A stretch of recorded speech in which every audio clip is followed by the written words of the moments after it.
Hello and welcome everyone. This is Dubai AI Festival where we meet innovative ideas, cutting edge technology, and different approaches to make the future better, right? And today I have a great visionary over here. So he is a sports physiotherapist. His expertise in fatigue, burnout, stress, nutrition, and how the mental resilience work. He's an author of a fabulous book that is Rest is the New Sport. So I mean, how do you exactly came up with the idea? You just hop on to, like, let's say, build a new book, or how did that happen? I think with the idea I came that I was looking for an approach that is work for everyone, for Yes. young and for elder people. So I thought, okay, there are two basic needs for babies and also for the elder people, and it is food and sleep, Yes. and rest is one of them. So yeah, I mean, that's the most core point, and you've been spending a decade on training different Olympic athletes and military experts and like high performing individuals. So, how was the journey helped you? And let's first start with the approach. How you came up with this approach of uh, managing different uh, biological costs of a body. Like if I spend 10 hours in an event such like this, right? I have a different outcomes to my body today. But if I'm at my home or I'm going to my office, it's like a 9 hours work where I'm comfortably sitting on my chair, right? So the biological cost of my body is frankly different in different environment, even if I'm the same person, right? So how you came up with this whole scenario? yes, exactly. It depends also not only about your environment but also how well are you trained. Eh? Yes. So with if we talk about stress, yeah, stress is a reaction actually of the body. It's a Yes. reaction to certain situation. It's Yeah, but and it can be fight or flight reaction. Yeah, but the body will not make a difference. Yeah, if it is emotional stress or it is stress from training, right? Yes. But when it is about fatigue, then we have to identify four different types of fatigue. Yeah. Eh? So we all know physical fatigue and mental fatigue, yeah. But mostly the hormonal fatigue and the metabolic fatigue is misunderstood and is Yes. mostly forgotten. And all the the fatigue together, mental, physical, hormonal, and metabolic, this gives us the outcome of the end of the day of your biological cost. Yes. And we are able to monitor to test this on daily basis, yeah, Okay. with devices, yeah, such as an ECG monitor, so you can personalize your own lifestyle advice. And you just showed me a device that you did build, right, to analyze and check the all the stats, not just the vital stats like what's the sugar and everything, but actually analyzing the body and keeping the real stats in the chart and then making the decisions accordingly, right? So uh, how does that element works? Exactly. So we look at the body from level one, from the most dynamic part is the physiological state. If we look at medicine, they look at the body from the biochemical part. It's Got level it. two. But biochemistry, like all your supplements, your medication, the goal is to support one of your physiological systems. For example, the brain, for example, your cardiac system, your muscles, your hormonal system, your detoxification system. Yeah. And the devices that I bring on the market, and I worked with my Olympic athletes and special forces, but also the corporate athletes today, is measurements on the physiological state. Okay. And this is quite new, and this is important because then with this data, we can personalize the sleep advice, nutrition advice, and training advice. And you've been training a lot of different Olympic players, and especially you have a fascination towards cycling. So that must have enabled a different tangent for you as well, right? Yes, you have to understand that sport will be the only stressor in your life. If you manage your training and your sport well, you can get stronger of it. Yes. Other stressors, so as work stress, relationship stress, it makes you weaker. Yes. And that is that, for example, how you do sport, how you deal with it, it's for me very important, because if you don't deal with your sport in the right way, Yes. then it can be very harmful for you. And that is why I create such a passion in being active with my own body, but also to give the right guidance to motivated people to improve their health through sport. And talking about the new sport, rest, how do you came up with the idea of giving the title specifically, rest is the new sport, and what exactly is like the core crux of this book? The core cuts is to create awareness around about the readiness of the body. A lot of people in the period last year, in the period of May 2024 and October 2024, I did 2,200 readiness tests here in UAE, in the Dubai Mall. Okay. Together with the Supercare Pharmacy. And what we saw is that 70% of the people, they suffer from any kind of fatigue. If it's a mental fatigue, is it now physical fatigue? Yeah, the numbers were quite similar than Europe. The only difference is the awareness. Got it. And what I got here now is that there is a lack. We have to bring much more devices on the market so people can access to test their own readiness on daily basis. And this is what I'm working on it for the moment.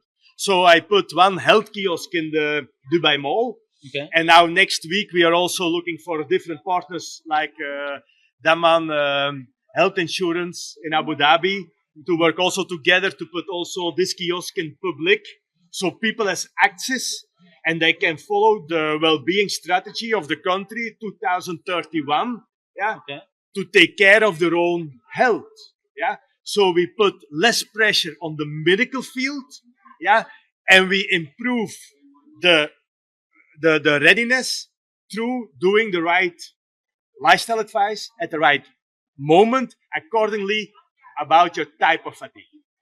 Great. And talking about the readiness of anyone's body, right? Is it possible that me and an Olympic athlete is going to be having the same set of vitals, even if our life is completely different? And speaking of the routine that we follow, Yes. right? So, is it possible that I can adapt some of the features from his life routines to make sure I can boost my system? Yes, it's possible. But indeed, and it can be so if we can compare, for example, we can compare the numbers. For example, Yes. your readiness. For example, you are the same than, let's say, give me an Olympic athlete. For example, for the moment, I have to think on it. For in the cycling, Pogacar. Yeah. So, for example, if we measure for the moment the fatigue level of Pogacar, and we measure your fatigue level, and we see on a physical part that you both have the same numbers, yeah, it's okay. What is just now the difference with an athlete as Pogacar and you? That is that if we start putting stress on the body, You're going to react differently. yes, exactly. So the fatigue will show up in your case much faster than in an Olympic athlete body. Yes. So that is why I tell also mostly people that to compare certain numbers that, yeah, it's not valid. It doesn't say anything. Yes. It's all about how is your body trained to handle this stress, to handle this fatigue. Got it. And like you said, in your words, testing is way more important, right? I can see. So talking about the physical testing and also the different aspects of any body, like the hormonal part, or if my body is emotionally ready or not, if I have any mental fatigue in my body. So that key features also stay an impact in this. Yes, of course. So I bring the both worlds together. The Western world, indeed, you say it correct. The scientific measurements, of course. Yes. But the Eastern world, what we learned is the body is one unit, holistic. Yes. where we look at, of course, we look at the emotional part, the mental part, and the physical part, and all together, give us the overview to make the right decisions Yes. based on sleep. Where we create some sleep rituals. For certain people, for example, what can help is 10 minutes before you go to bed. You can use. I give you a tip because I did it also for a lot of students and my corporate athletes. For example, use alpha brain music because Right. a lot of people, they are still processing. They are behind the computer, for example. It means the brain is in a high processing state. Yeah. But if you go immediately to bed, then the body, it will not be able to go in a recovery state physically. So Right. if you make the switch with a little bit alpha brain music, you can find it, for example, in YouTube. It is a little bit the switch between a high processing mind and a calm mind that is ready to restore, to recover. So even if I'm like, I work for 12 hours a day, my body might be tired, my brain might be tired, but if I just shut down my PC and go directly to the bed, I won't be able to sleep because still my brain is processing some things. My body is still in the state of sitting like this and typing something on the computer, right? I have to normalize it, keep it to bring back the things to a normal way by listening some music, or maybe some people like to read books, right? Some people just go on a walk to just drain out that existing processing models going on in the head.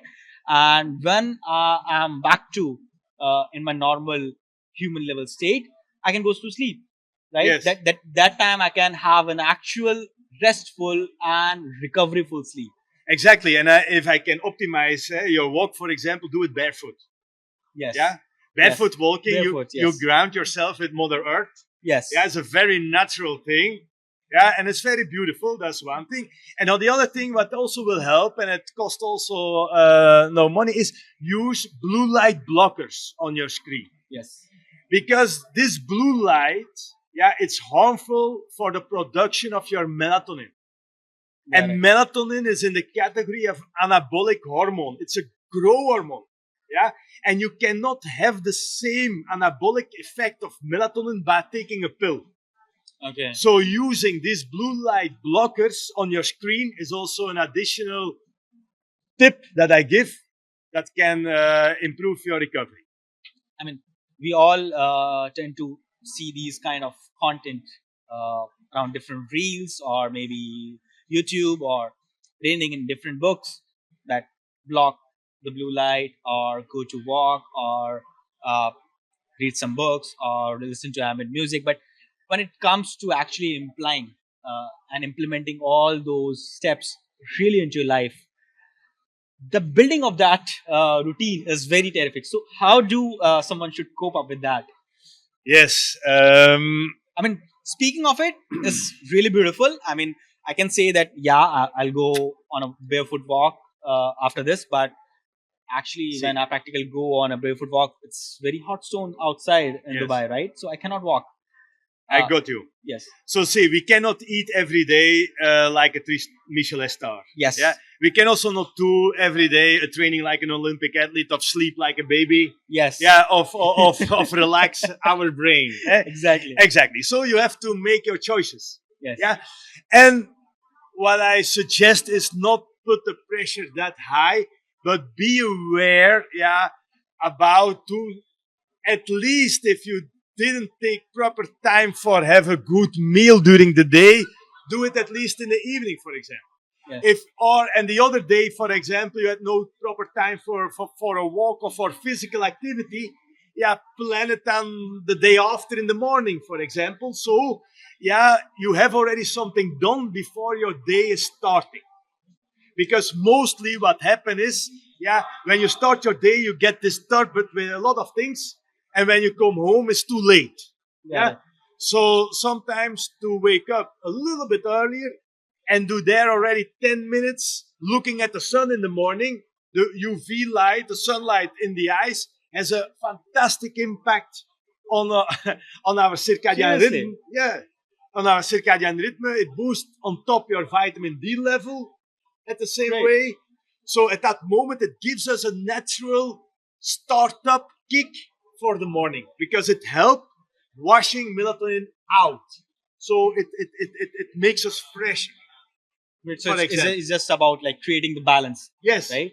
exactly. Talking about that, I have a different question, which I've heard from a lot of my friends, right? Uh, few of them, like, they go to the gym, right? After that, once they start going to the gym, they start eating healthy Yes. to make sure they get the right build, right? But some of them say, I'm already going to the gym, I'm burning the calories, so I can eat whatever I want. Yes. So which approach is good? I mean, I'm going to the gym and changing my diet as well, or I'm just making the impact balanced by eating junk and going to the gym. I think you know already the answer, right? But I have I to want be to hear honest. it for your side. I have to be honest. You can have one cheat day a week. Yeah, Yes. one day you can cheat. Yeah. Yes. On the other hand, I should take indeed a difference between if you do more weightlifting, then your protein will be more your beans, your chicken, your fish, your beef will be more beneficial. Yeah. Yes. Then on days that you do more cardiac, if Get you it. do more cardio, if you train more your heart, then it's more beneficial if you eat your carbs. Carbs. Yes. Eh? So, because think in this way, yeah, but never skip your carbs because carbs is the fuel of your brain. Yes. So let's say if I'm gonna have a cheat day, I'm gonna hit the cardio double today. Yes, but even during your cheat day, be aware about is it an emotional, if it based on emotions, or is it really based on giving yourself pleasure? Exactly. So that's where I think that's the best conversation I had today, right? Yes. It's been so many discussions over different podcasts and different interview sessions with so many people, but this is the one I enjoyed it today really well, right? Yes. How's your experience happened to the event? This event is incredible. You meet a lot of people from different domains, and what I like the most is it doesn't matter in the end from which domain you are an expert of you're working it. You just has to do it with passion. Yes, Bring the passion on the table, and it will boost automatically your energy. that's fabulous, and I think that's like your thinking of improving the health in the right way, and this AI playground, I think they're gonna somewhere align in the future in the right direction, right? Yes, yes. Yeah, absolutely. I think the base of good health is a well rested body. When the body is not well rested, a lot of discomfort shows up, and that is what we try to neglect. Let's say. Great. So thank you so much for this wonderful insights and the fabulous book that you wrote. Right, I would Yes. definitely have one and read it in the night before I sleep. So thank you so much, and Yes. it's been a pleasure talking to you. Yes, my pleasure. Also, thank you for having me.